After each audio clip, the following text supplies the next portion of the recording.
বুবার বাচ্চা, আজকে তুক যদি ধরতে পারতাম, এটাতে বাইরে তোর পাশা ফাটা হালা দিতাম।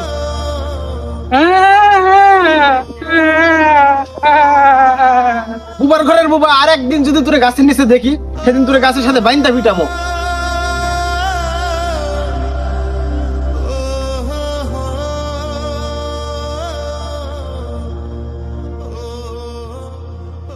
এই বুয়া সরে তার থেকে।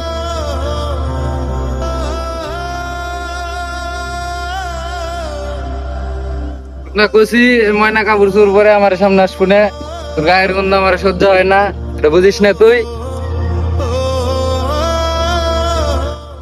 আর এভাবে কয়ে কাম হইতো না, ঠিক মতো ধরে খেঁচানি দিতে হবে। বাহ, খুব সুন্দর কথা কইছিস। এরা তো করে ভালোবাসে দেখাই তোকে কাছে আসে, তোকে সাথে থাকে, আর তোরা কিনা কইতাছস আরে বাইন্দা পিটাবি। বাহ,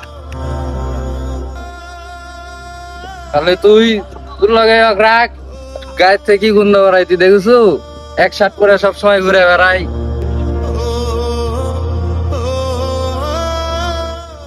এত সাত দেখতেছোস, শার্টার বাপে পরতো, আর হ্যাঁ এসিটা সাত পরে ঘুরে। এই শার্টটা কি জন্য পরে? এই আর বাপরে অনেক ভালোবাসে, এই কারণে এই শার্টটা পরে। এর তো আর তোর মতো সামর্থ্য নাই যে তুগো মতো রং বেরঙের শার্ট প্যান্ট পরে ঘুরবো।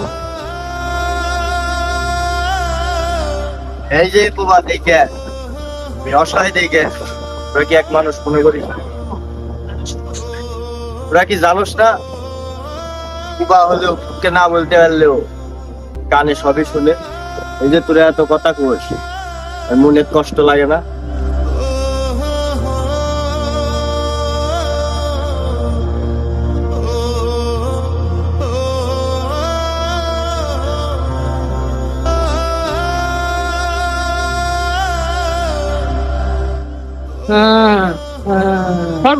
আমার কাছে কে রে? আমার লিচুর গাছের গোড়া কে রে? আমি না, এই বুবা এর না করার পরই গাছে ফেল দিছে। আমি তোরে আজকে খাইছি।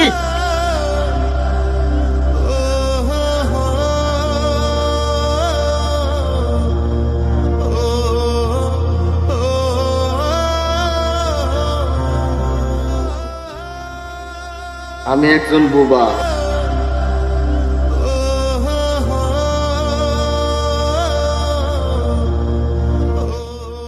আমি চাইলেও কারোর সাথে কথা বলতে পারি না।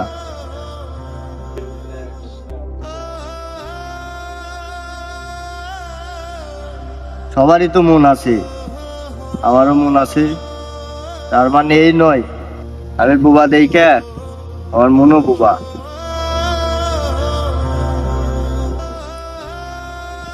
এই যে আমারে মানুষ মারে, ওকে আমার মনে কত কষ্ট লাগে।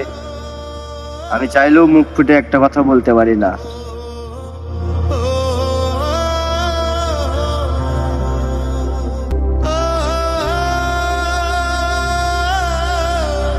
এই যে কিছুক্ষণ আগে এক পোলা গাছে ঢিল দিছে, সেই দোষও আমার উপরে পড়ছে। আমি বিনা দোষে দোষী হয়েছি, কারণ আমি ওই যে কথা বলতে পারি না।